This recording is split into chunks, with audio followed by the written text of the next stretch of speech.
Now I am doing question number 21 for you, exercise 9a. The question is like this: 1 upon I plus 1 upon I square plus 1 upon I cube plus 1 upon I to the power 4.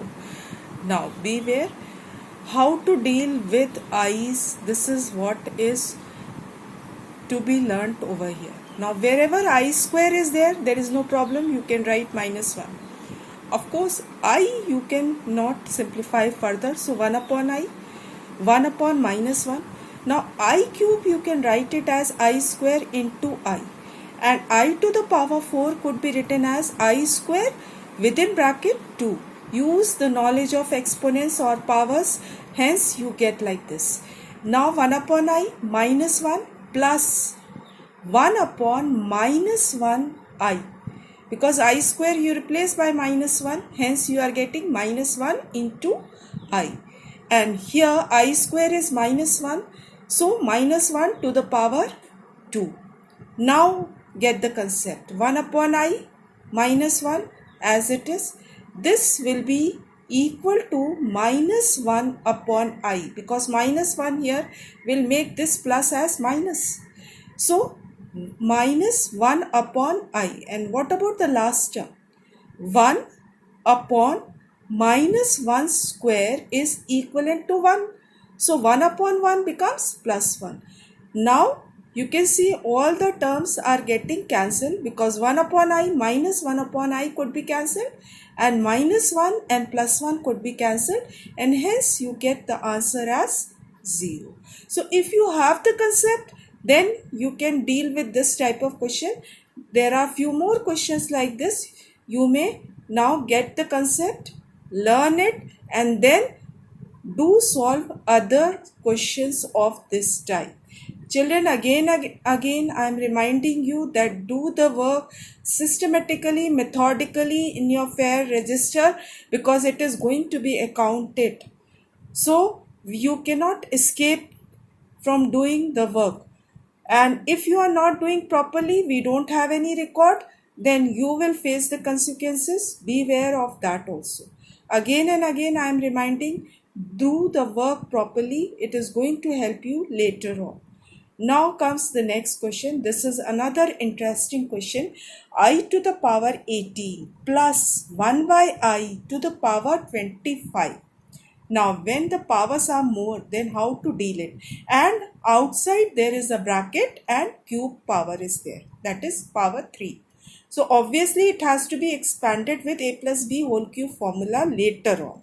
First, solve the bracket, because I told you that BODMAS rule is always to be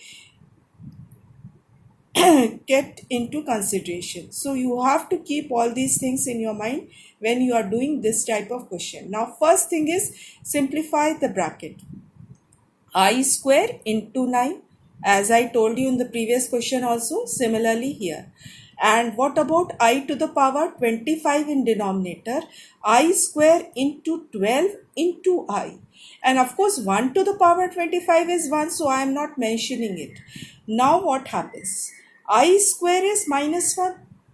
To the power 9 will be odd power, so minus 1. Now what about the second term? I square is minus 1 to the power 12 will become plus 1. Into I will be 1 upon I. Please note the simplification, how we are making it 1 upon I.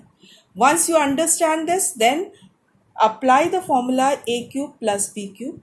So a cube, that is minus 1 whole cube, which will be equal to minus 1, plus 3a square b.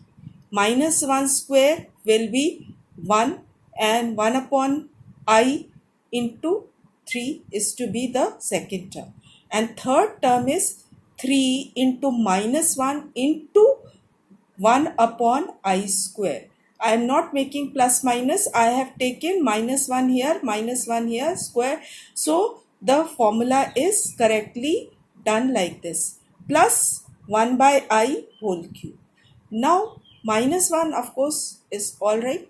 Second term, minus 1 square will be plus 1 upon I. So 3 upon I. What about the next term? I square is minus 1, minus 1, minus 1 will become plus. So it is plus 3. Plus 1 upon I cube. And I cube is I square into I. So I square is minus 1 into I. So minus 1 upon I. First three terms are as it is. This becomes minus 1 upon I. Now, always follow the rules of algebra. Like terms are to be collected. So real part plus 3 and minus 1 becomes 2. And 3i minus 1 upon I, 3 upon I minus 1 upon I will be 2 upon I. Now I said customarily, we don't keep it in the denominator by convention. So multiply by numerator and denominator. What you get is 2 plus 2i upon I square. And I square is obviously minus 1. So 2 minus 2i. Hence take 2 common. So 2 into 1 minus I will be the complete solution, and this is how you are going to complete this question. And finally you have reached to the proper solution. So children, now we have done all the types of question of this exercise. Now please try to complete this exercise by today itself. Now next presentation I'll start with the operations on complex numbers.